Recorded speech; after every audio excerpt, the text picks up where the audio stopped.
नमस्कार दोस्तों, मेरा नाम विजय टाक है। मैं गवर्नमेंट वीमेन पॉलिटेक्निक कॉलेज में लेक्चरर के पद पर कार्यरत हूँ।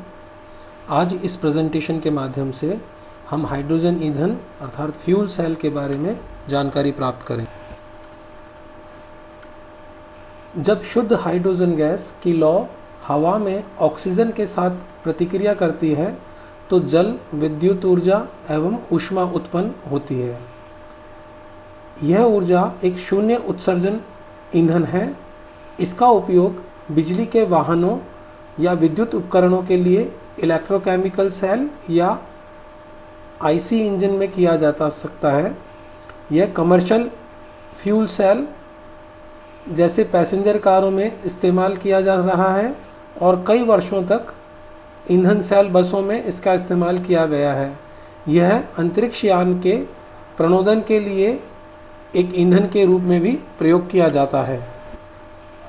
चूँकि हाइड्रोजन अपने प्राकृतिक रूप में मौजूद नहीं है, इसलिए पानी और तेल को विघटित करके इसे प्राप्त किया जा सकता है।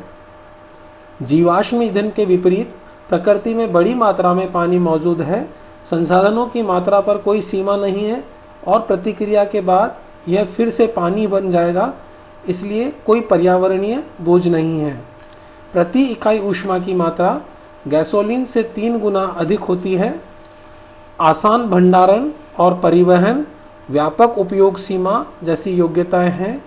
इसे पेट्रोलियम को बदलने के लिए मानव जाति की परम ऊर्जा कहा जाता है। हालांकि बड़ी मात्रा में और कम लागत पर हाइड्रोजन का उत्पादन करने के लिए कोई तकनीक नहीं है। इस स्लाइड में हम फ्यूल सेल का एक डायग्राम देख रहे हैं जिसमें एनोड और कैथोड है। एनोड की तरफ से हाइड्रोजन गैस प्रवाहित की जाती है। बीच में, इन दोनों के बीच में इलेक्ट्रोलाइट होता है जो अम्लीय अथवा क्षारीय जल हो सकता है और एनोड और कैथोड को एक विद्युत लोड के द्वारा जोड़ा गया है।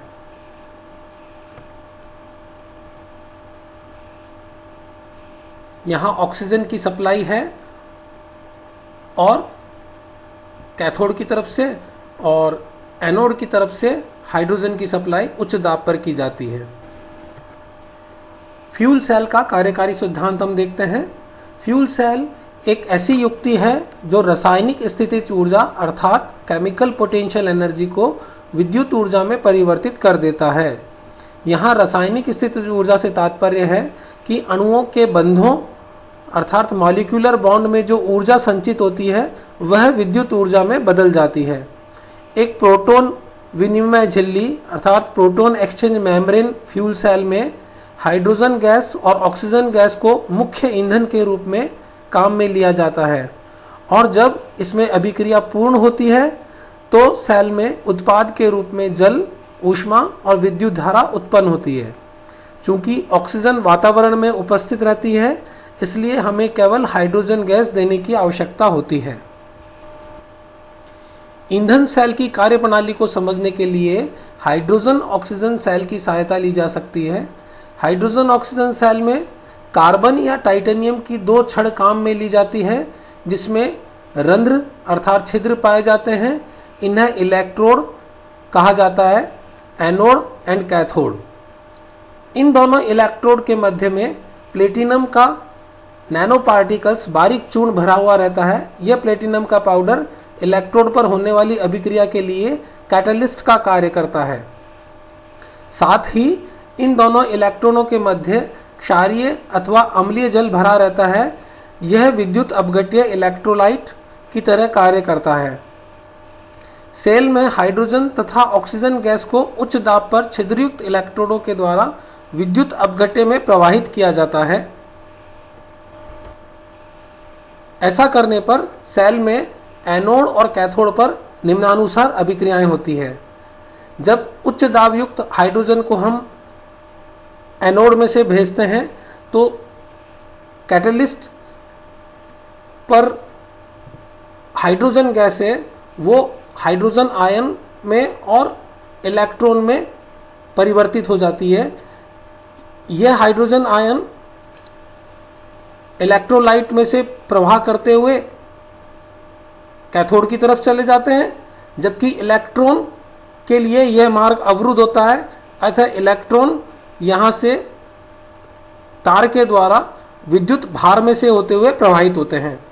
कैथोड पर अभिक्रिया, कैथोड पर जब हम ऑक्सीजन को भेजते हैं कैथोड साइड से, तो ऑक्सीजन और जो हाइड्रोजन आयन इलेक्ट्रोलाइट में से पास होते हुए कैथोड को मिलते हैं वो, और इलेक्ट्रॉन जो कि इलेक्ट्रिक लोड से होते हुए वापस कैथोड तक पहुंचते हैं, ये तीनों चीज़ें मिलकर जल का निर्माण करती है।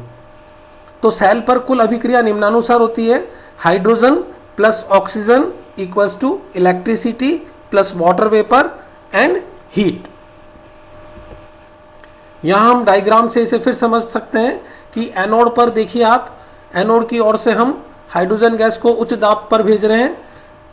इलेक्ट्रोलाइट है जो कि माध्यम है, हाइड्रोजन आयन अर्थात प्रोटॉन के लिए एक माध्यम है, इसमें से हाइड्रोजन आयन मूव कर कैथोड की ओर चले जाते हैं, जबकि इलेक्ट्रॉन के लिए यह मार्ग अवरुद्ध होता है, अतः इलेक्ट्रॉन विद्युत लोड में से पास होते हुए अर्थात बल्ब या कोई भी लोड में से पास होते हुए उन्हें प्रदीप्त करते हुए कैथोड की तरफ प्रवाहित होते हैं। कैथोड पर हम ऑक्सीजन गैस को प्रवाहित करते हैं। यह ऑक्सीजन गैस